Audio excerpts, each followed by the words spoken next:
Знаете, я вам скажу, многие христиане, приходя в церковь, они вот приходят, и потом такой период становится, что начинают душевно двигаться. Чтобы познать ум Христа, чтобы познать Бога, душевно ты никак не сможешь узнать.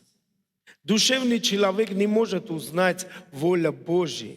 Мы должны быть духовные. Духовные могут узнать духовное. И знаете, помните, когда Христос ученикам говорит, лучше для вас. Говорит, лучше для вас, чтобы я пошел к Отцу. Аминь. Лучше для тебя, что Иисус, Он воскрес и пошел к Отцу. Вы согласны или нет? Лучше. Конечно, мне хотелось бы Иисуса видеть физически, сидеть возле ног Его, знаете, голову мою положить на грудь Его, вопросы задавать, больше интересоваться, Он больше бы рассказывал о небесах, знаете. Но я вам верю, что Дух Святой, Он сегодня точно делает то, что должен был делать Иисус. Кто-то скажет «Аминь». И вот в 16 главе Евангелия от Иоанна, 7 стихе говорит, «Но я истинно говорю вам, лучше для вас, чтобы я пошел, ибо если я не пойду, утешитель не придет к вам. А если пойду, то пошлю его к вам». Тема моей проповеди «Лучше для нас». Лучше для нас. Знаете, часто я вам скажу, сегодня многие люди мало дружат с Богом, мало дружат Духом Святым. Даже я вам скажу, часто бывает, что мы не доверяем Духа Святого. Но я хотел бы, чтобы, знаете, мы сперва начинали узнать про Духа Святого, где уже начинается написываться Духа Святого. Про Духа Святого, где первый раз написано было. И я вот начал исследовать, знаете, и когда открывал, знаете, так интересно, когда открывал книгу «Бытие», и вот книга «Бытие», представляете, в 1 главе, 2 стихе уже пишется про Духа Святого. Очень интересно, представляете? Вначале сотворил, представьте себе, давайте на одно мгновение мы представим. Начало сотворил Бог небо и землю. Вот представляете, Бог что-то творит. Что Он творит? И здесь написано, Бог творит небо и землю. То есть первоначально, если смотреть, не было ни неба, не было ни земли. И когда Бог начал сотворить, то начал сотворить, и первое, что Он сотворил, было небо, и потом земля. Земля же была безвидна и пуста, и тьма над бездной. И Дух Божий носился над водой. Вопрос такой, как вы думаете, вот этот Дух Божий, который здесь в 1 главе книги в Бытие написано, этот же Дух Божий, Он именно с тем Духом Святым, который Иисус говорит, и придет утешитель и утешит вас. Это одно и то же Дух, или как вы думаете? Я думаю, что это одно и то же Дух Божий. Согласны или нет? И вот здесь, смотрите, я думаю, что, знаете, когда Бог начал творить все земное, оно, знаете, как-то мне, это мое личное, знаете, мне кажется, что Божий Дух и Бог, они совместно творили. Они совместно все это творили. Не просто, знаете, как там хаос был или еще кто что захотел, но они единые, двигались и они творили. И сегодня, когда мы смотрим вся природу, да, я часто скажу, что когда мы едем в Армению или там за Карпатьем или вообще другое место, я говорю, смотрите, это Божья картина. Это сам Бог нарисовал это все. И человек, хоть и, знаете, он бывают очень такие всеизвестные художники, но они не смогут так прекрасно нарисовать, как Бог наш нарисует. Аминь. И эта прекрасная природа живая. Знаете, я понимал, что вот это живое, которое есть, все живое, оно слушает. Все живое, что есть, оно слушает. И знаете, может быть, мы не понимаем, но они понимают голос Божий. Они подчиняются все Богу. Бог так сотворил все это, что они все подчиняются Богу. И вот, знаете, я хотел бы, чтобы мы посмотрели, как Божий Дух впервые пришел к Иисусу. Когда мы смотрим Евангелие от Луки, 3 глава, 21 стиха. «Когда же крестился весь народ, Иисус, крестившийся, молясь, отверзло небо, и Дух Святой нишел на него в телесном виде, как голубь, и был глас небес глаголющий: Ты, Сын мой возлюбленный, в Тебе мое благоволение». Знаете, я сегодня смотрел на это место, и я начал по-другому мыслить. Вы видели много раз, когда Иисус стоит, такая картинка, и в виде голубя Дух Божий сходит на Христа. Но здесь смотрите, что написано. «И Дух Святой нишел на него в телесном виде голубь». То есть, как это понять? Это было голубь или это как голубь? Как это понять? Вы можете, ну-ка, думать? Он написано как голубь. Что вы скажете? Это просто было голубь? Это было похоже к голубю, но это не было как голубь. Это не было. Здесь написано как голубь. Понимаете, о чем говорю? Так написано или нет? Как голубь. Если мы смотрим, знаете, если мы смотрим Петра, говорит, знаете, про дьявола написано, говорит, он как, что? Рыкающий лев. Он лев? Как? Как? То есть, смотрите, то есть Дух Святой, который шел на Иисуса, это не было, мне кажется, это не было голубь. Но по виду, он похоже было как голубь. По виду, телесном виде, он похоже было как голубь. И он шел на Христа. И вот очень важно, я думаю, через это Бог показывал человечеству и тем людям, которые стояли и видели Духа Божьего, как сходит на Христа. Потому что часто, знаете, я вам скажу, мы не понимаем, что такое Дух. Мы глубоко этого, может быть, и не понимаем. Нам, знаете, больше материализм похоже. Почему? Потому что мы сами в теле находимся. Мы в теле находимся, и больше нам, знаете, ближе материальное. Когда мы видим материализм, мы понимаем что-то, знаете. А когда нету телесное, то мы так и сильно не понимаем. Даже я вам скажу, мы иногда не понимаем, Бог есть Дух. И поклоняющие Ему должны поклоняться в Духе истины. Я вам скажу, и мы в Духе, но находимся в физическом теле. И многие люди даже не знают, знаете, часть Духа, что есть. Некоторые люди не знают, что мы в нашем Духе имеем.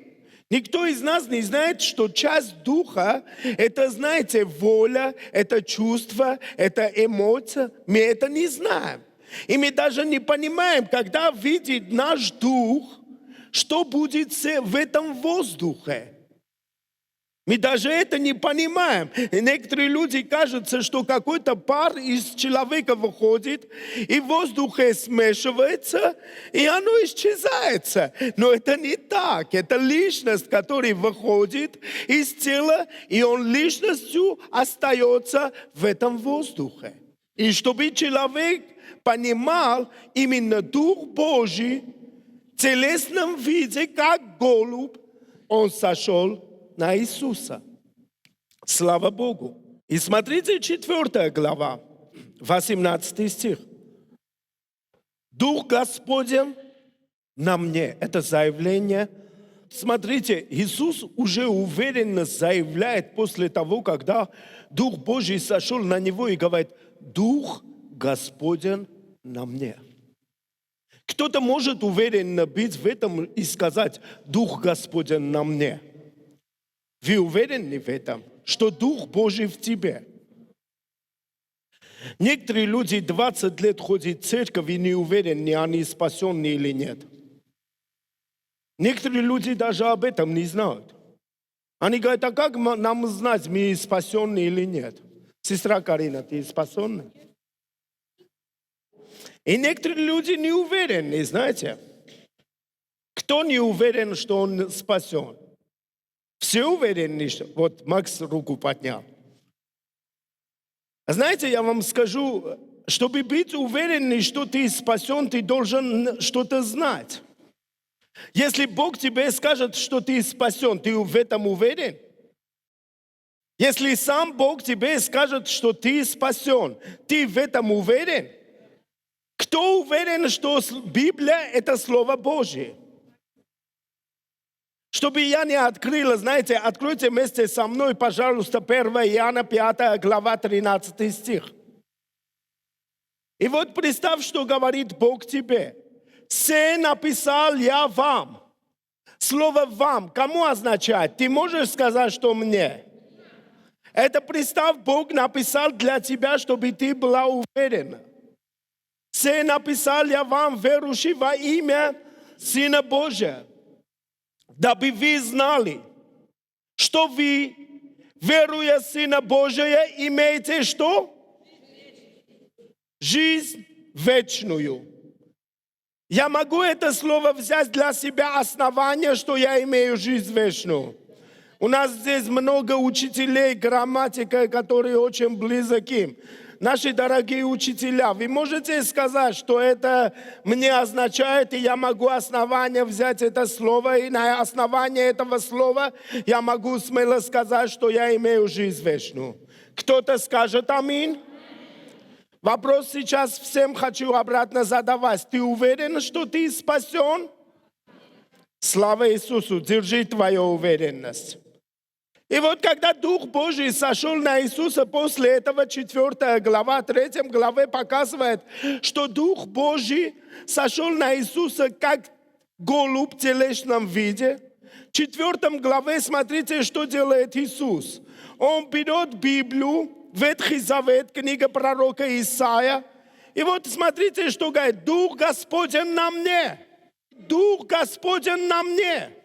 Знаете, я вам хочу сказать, некоторые люди думают, что Иисус, Он стопроцентный Бог, да и аминь. Но я хочу тебе также добавить и сказать, что Он стопроцентный человек. Знаете, я вам скажу, Его действие, чтобы Он двигался, у Него должен была быть вера. Он двигался с верой. Как ты сегодня двигаешься с верой, как я сегодня двигаюсь с верой, точно так же Иисус двигался с верой. И Он говорит: Дух Господень на мне. Слава Иисусу. Дальше смотрите, что говорит.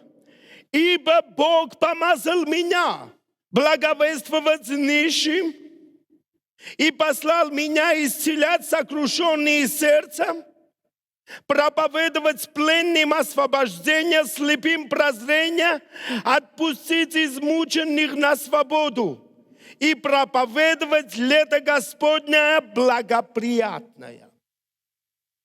Лето Господне благоприятно, знаете, что было в Израиле? Это единственная нация, которая имела такое чудо. Никаком народности такое не было. Лето благоприятно, знаете, это когда прощались долги. Представляете, лето благоприятно, никаком национальности, никаком народности, знаете, такое не было. Только в израильском народе 50-й год прощались долги. Какой бы долг ни было, у тебя, тебе прощались эти долги. Вы представляете, что это такое? Никаком народности в мире, никаком национальности такого не было. Но в израильском народе этого было. И здесь говорит, Дух Господень на мне. Для чего? Проповедовать лето Господня благоприятно. Слава Иисусу. Я вам скажу, мы годами христиане, мы часто друг другу малейшие поступки не можем прощать. Мы малейшие поступки не можем прощать. Но в Израиле огромные долги. День 50-й они прощались. Они прощались. И Иисус говорит, Дух Господень на мне, чтобы благовествовать. Знаете, почему часто мы не можем прощать? Потому что мы не соединены Духом Божьим. Когда мы соединяемся Духом Божьим, нам и легко становится прощать. Кто-то скажет аминь. Потому что мы понимаем, что наш долг перед Богом намного больше, чем чье-то перед нами. 10 глава откройте, пожалуйста. Евангелие от Луки, 11 глава. Мы, знаете, часто я вам скажу этот стих, знаете, мы для чего используем. Мы эти стихи часто используем, чтобы что-то просить у Бога. Это нормально. Мы других учим, говорим, что-то тебе надо, да. Вот ты видишь, да. Вот прочитай и молись, и Бог тебе даст. Ибо всякий 10 стих, ибо всякий просящий получает, ищущий находит, и стучащему отворят. Хороший стих или нет? То есть, когда ты просишь, получаешь, и когда ты ищешь, ты находишь. И когда ты стучишь, открывают перед тобой. Было с тобой когда-нибудь, когда ты кому-то пошел, знаешь, стучишь, и внутри дома кто-то говорит, дома никого нету. Печально, но так иногда бывает. Когда этот человек внутри не хочет видеть тебя. Но здесь Бог говорит, когда ты стучишь, говорит, дверь Божья, то Бог никогда не скажет, дома никого нету. Он всегда откроет для тебя. И говорит, когда ты будешь просить у Бога что-то, ты обязательно получишь. Брат Арсен, проповедуя, он говорил, что молитвы будьте постоянны. В 18 главе, когда мы смотрим Евангелие от Луки, женщина, там Христос приводит пример и говорит, бедная вдова. Очень хорошая притча, бедная вдова.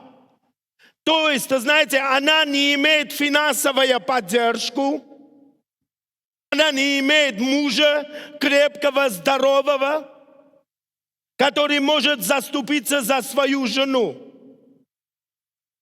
Эта женщина, бедная вдова, и приходит, знаете, дело попало не доброму судью, а дело попало такое судье, которое судья не стыдится, у него нету стыда, он не стесняется от людей.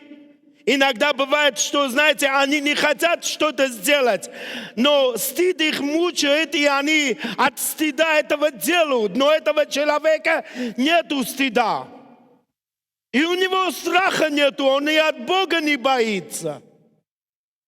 Но раз эта бедная вдова докучает этому судью, судья говорит, буду рассмотреть дело, чтобы она больше не докучала.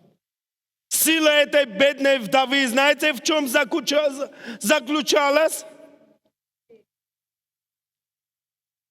Сила этой бедной вдовы заключалась, что она тверд. Она тоже не стыдился. Может быть, каждый раз, когда она пошла к этой судье, может быть, эта судья что-то лапнула, обратно ты пришла, бессовестная. Она тоже потеряла свой стыд. И говорит, что бы он не будет говорить, я пойду. Какой из вас отец, когда сын попросит у него хлеба, подаст ему камень? Здесь есть отцы. Поднимайте руки, отцы. Отцы, поднимайте руки. Я вам попрошу, чтобы вместе со мной здесь впереди сидели. Отцы с женами вместе. Когда сын попросит у него хлеба, подаст ему камень. Или когда попросит рыбы, подаст ему змею вместо рыбы. Или попросит яйца, подаст ему скорпион. Вы знаете, что все это, скорпион, змея, камень, это преобраз чего? Как вы думаете? Это преобраз дьявола. Это преобраз змеи, это преобраз зла. Итак, если вы, будучи зли, умеете даяния благие давать детям вашим, то тем более Отец Небесный даст Духа Святого, просящего у Него. Вот как раз, знаете, я хочу вам сказать, 11 главе Евангелия от Луки, когда Христос это говорит, Он говорит именно о том, чтобы просите, чтобы вы имели Духа Святого. Это очень важно, чтобы мы имели Духа Святого в нашем сердце. Я хочу еще, знаете, два момента показывать вам. Несмотря 5 глава 13 стихе, что говорит, вы, верующие и Сына Божьего, имеете жизнь вечную, кроме этого, я знаю, что я Сын Божий. Я знаю, что я Сын Божий. Знаете почему? Потому что кто-то во мне, моему духу, свидетельствует, что я Сын Божий. Откройте вместе со мной, пожалуйста, Римлянам 8 глава.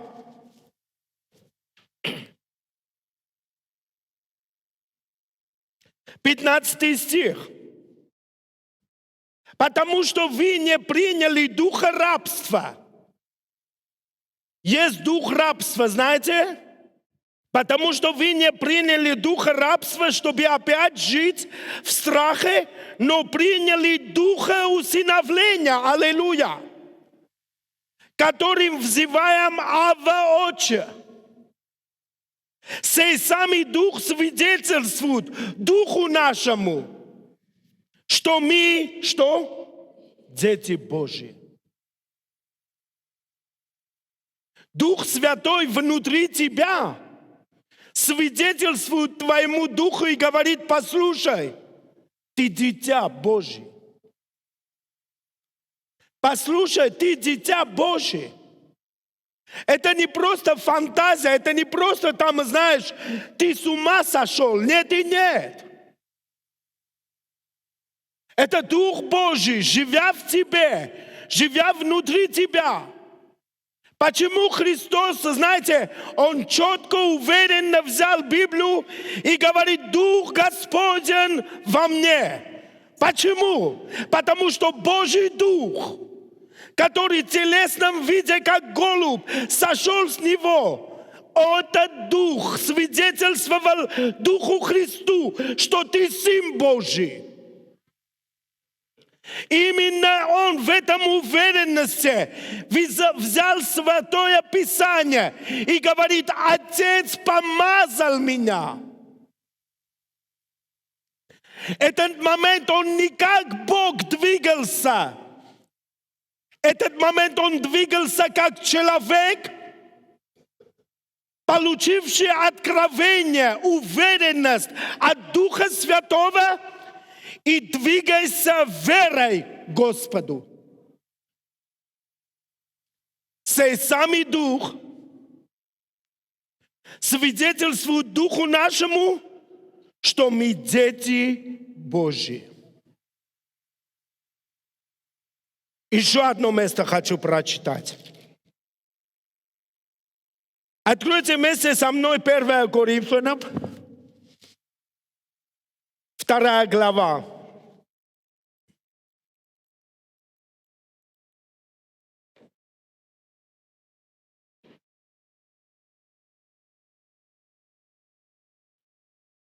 Давайте прочитаем с 10 стиха.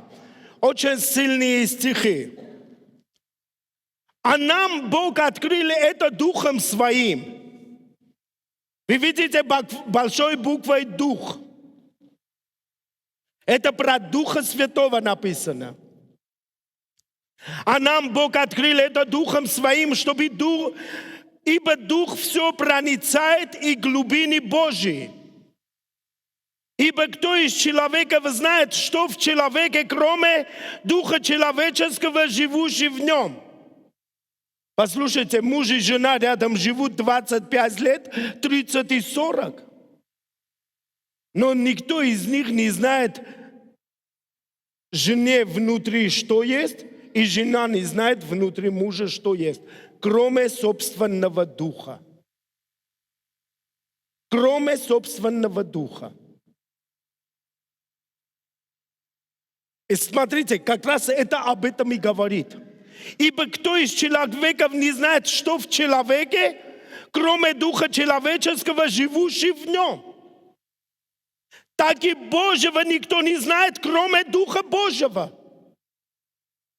Мы не можем знать Божьи мысли. Только Дух Божий знает мысли Божьи.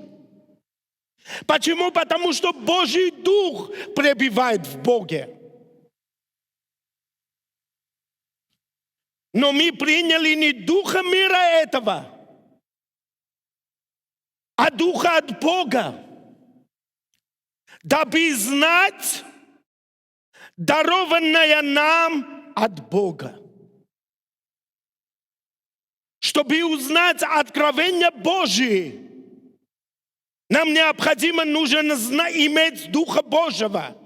Если ты не имеешь Духа Божьего, ты не можешь знать откровение Божие, что Бог для тебя приготовил. Христианство – это не то, что ты пришел в церковь, покрестился, свечку поставил, аллилуйя, покричал, вышел и ушел, и на этом закончилось. Нет и нет. Христианство – это глубина, это ширина, это высота, это долгота. Чтобы это знать, надо нам глубже идти.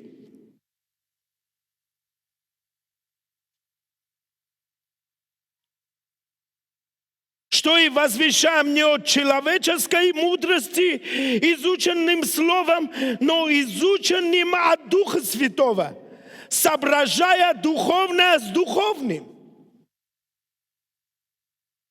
Очень сильный стих, смотрите. Душевный человек не принимает того, что от Духа Божьего. Когда человек душевный, он не понимает, что говорит Божий Дух. Он не понимает, что говорит Святой Дух. Это душевный человек, знаете, своими заботами, традициями. Я поехал сегодня в Дом Милосердия, чтобы братьев, сестер привезти. Смотрю, машина, пробки стоят возле, не доезжая к Краснополе. И с той стороны там очередь, и с этой стороны. Я сперва думал авария, потом говорю, сегодня же этот день кладбища. И все идут, знаете, вдруг они думают, если сегодня не попадут, то мертвец обидится. Я не поехал. Я уверен, что от этого моего отца больно не будет, если я сегодня не поеду. И даже если я поеду, от этого моему отцу хорошо тоже не будет. Согласны или нет? Я свое дело сделал, когда он был живой. Я мое дело сделал. Я совершил то, что как сын я должен был сделать. Хорошо сделал, плохо сделал, это другой вопрос. Но я сделал, когда он был живой. Сейчас поехать, очередь стоять, и еще столы, я смотрю, знаете, в кладбищах столы делают, некоторые говорят, на 6 человек это мало, надо 12 человек, такое, знаете, там идут, вечери делают, там пьянство делают, что-то еще, что-то, понимаете, я этого не понимаю, это душевное, это не духовное, это душевное. И знаете, я вам что скажу? Если сейчас то, что я вам рассказал, если я это скажу среди этих душевных людей, они скажут, этот человек с ума сошел. Они про меня скажут, с ума сошел, и на вас будут смеяться и сказать, этого сумасшедшего вы слушаете? Они скажут, это пришел от наших предков. Наши предки это об этом открыли, и мы будем это сделать. Но там нету моего отца. Там нету моего отца. Знаете, я верю, что мой отец возле Иисуса. Я в этом, когда он был живой, я заботился, чтобы открыть имя Бога, Спасителя моего, его жизни. И это совершилось. Слава Иисусу. И здесь как раз, смотрите, душевный человек не принимает того, что Духа Божьего. Дух Божий говорит, вы дети Божьи. Дух Божий говорит, что после смерти ты будешь на небесах. Ты не будешь в этом 2-метровом яме. Дух Божий говорит, что верующий в меня, даже если умрет, оживет. Это Дух Божий говорит. Душевный говорит, один раз живешь, один раз умрешь, кушай, пей, веселись. Душевный человек не принимает того, что в Духе Божьем, потому что он почитает это безумие. Он почитает это безумие, духовные мысли, духовные откровения Божьи. Для душевного человека это безумство. Душевный человек не может понять, что молитвами бесы изгоняются. Душевный человек не может понять, что молитвами мертвые воскрешаются. Душевный человек не может понять, что молитвами больные исцеляются. Это для душевного человека, это безумство. Но для нас это откровение Божие. Для нас это откровение Божие, слава Иисусу. Я помню одну историю, как увидел сестру Сусанну. Брат Армен, почему говорю брат? Потому что он перед смертью принял Иисуса. Он болел раком. Брат Костя сказал, говорит, Гамлет, приезжай, поговори с ним. Сестра Изабелла была вместе с нами, брат Костя и Саша Кочарян. Поехали мы с Сашей Кочаряной к сестре Изабелле. Ему было очень трудно, очень тяжело. Он в спальне лежал. Мы когда зашли, говорим, Армен, ты не хочешь? Костя сказала, Армен, братья приехали, ты не хочешь с ними общаться? Он говорит, нет. Костя с печалью, как-то неприятно было, что он сказал нет, вышел, говорит, ну, Гамлет, он говорит, нет. Я говорю, ничего, брат Костя, не надо от этого трагедию делать. Нет, давай мы в зале пообщаемся, а между залом и комнатом там открыто было, он все слушал. Я говорю, давай мы в зале будем общаться. Я помню, как сегодня, знаете, мы начали с ним общаться. Между собой, а он там лежит и слушает. Мы начали говорить о великих делах Иисуса Христа. Мы говорили о чудных делах. И вдруг, знаете, проходит какой-то 5-10 минут, он с той комнаты говорит, да, Гамлет правду говорит. Он соединился на наш разговор. Потом говорит Гамлет, приди, я хочу покаяться. Я хочу принять Христа. Я вошел в его комнату, знаете, и буквально несколько секунд он рыдал, как младенец. Он просто плакал перед Богом и принял Иисуса Христа.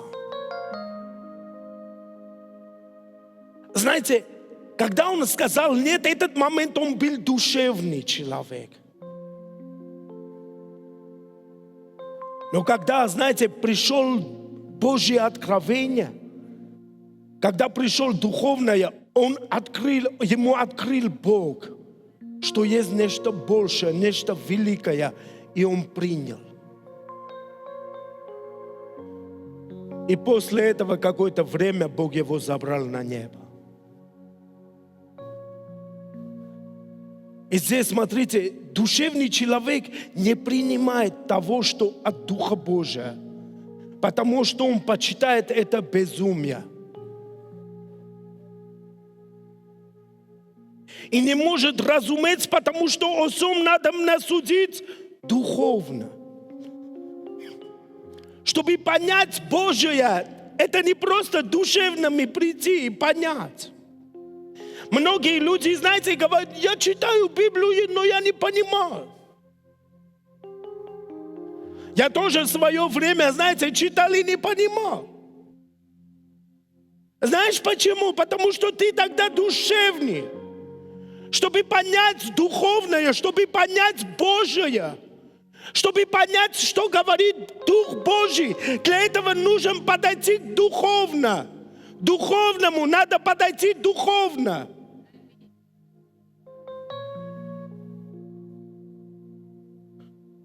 Но духовный судит о всем, а о нем судить никто не может.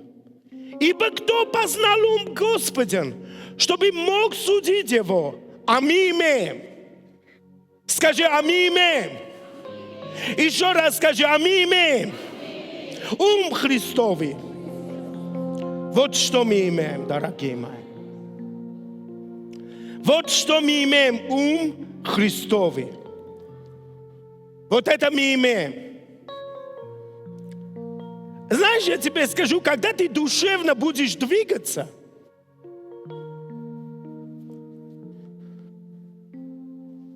одну сказку расскажу, армянскую, хорошая сказка.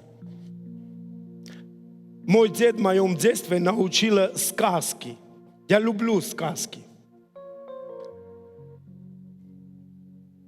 Один человек имел 3 дочерей. И такой летний день, хорошая природа, солнце. Отец говорит, пойдем на природу, немножко покушаем. А вы на природе летом попробовали тархун, яйца, лаваш, вот холодная вода, знаешь, ничего так не надо, вот домашнее, вот такое, знаешь, сыр баранины. И вот представляешь, отец с женой, 3 дочерями, вот себе сделали из лаваша, там хорошее такое, сидят, кушают. И вдруг смотрит, что воды нету, и младшая дочерью говорит, доченьки, иди за водой. Берет кувшин и идет за водой. Ну, то время, знаете, это не это время, что кран открыли, вода идет. Тогда были колодцы.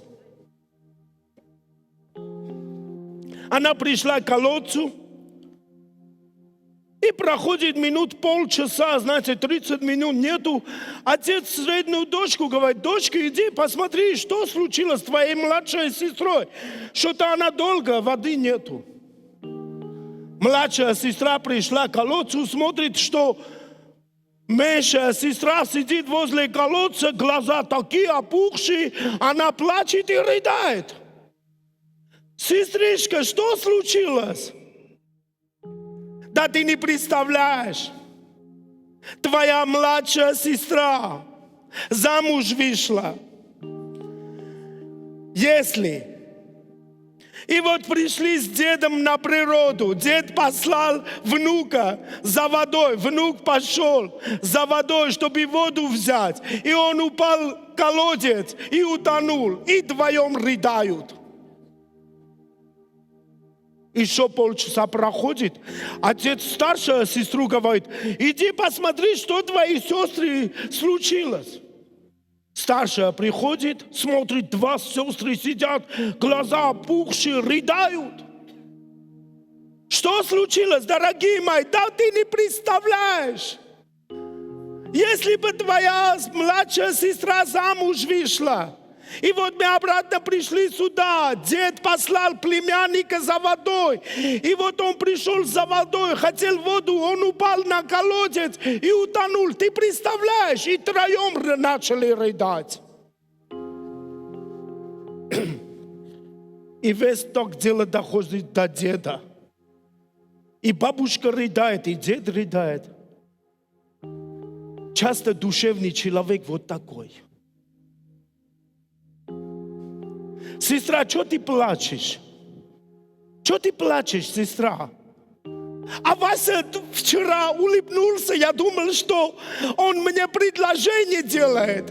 Я уже готовился замуж выйти, а он сегодня молчит. От этой улыбки не говорит о том, что он тебе предложение сделал. Это душевный человек. Или, знаешь, смотрю, парень такой грустный. Что случилось, брат мой? Что ты грустишь? Да сестра вчера улыбнулась на меня.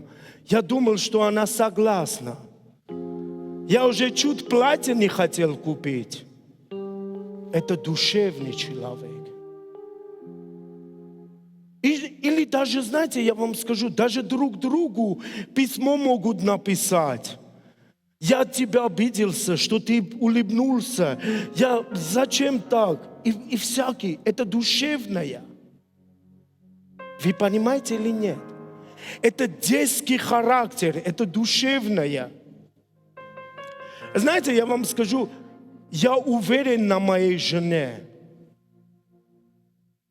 Быть уверенным на моей жене, я уверен на себя. Она уверена на мне. Я вам скажу, часто наша сестра Наташа, вот знаете, возле у нас дома или в церкви видит меня, говорит: дай чопну тебя. Чопну или как? Чмокну. Чмокну. Говорит: дай чмокну тебя. И раз, и не спрашивает, можно, не можно. Раз поймал, и бомб члопнула. А знаете, я вам скажу, от этого Карина никогда трагедию не делает. Она уверена на меня. Мы в этом свободны, дорогие мои. Знаете почему? Мы духовные люди. А душевный человек, знаете, начинает по-другому. Начинает унывать, начинают мысли приходить. А что жена подумает, а что та подумает, а что ты... Главное, чтобы ты не думал. Главное, чтобы ты не думал, понимаешь? А ты думаешь, знаешь почему? Потому что ты душевная. Если у тебя будет духовное, ты не будешь думать. Духовный человек не думает душевную мысль. Духовный человек духовном думает, о горном думает. А душевный человек начинает у душевном. И здесь послушайте, что говорит. Ибо кто познал ум Господа, чтобы Бог мог судить его, а мы имеем ум Христовый. А мы имеем ум Христовый. Дорогие мои братья и сестры, постарайтесь держать ум Христа. Постарайтесь ценить Божьего Духа в вашем жизни. Постарайтесь, чтобы Дух Божий всегда свидетельствовал вашему Духу, что вы дети Божьи. Это очень важно. Чтобы ты был уверен, что ты дитя Божье, ты не просто какой-то Леви, а ты дитя Божье.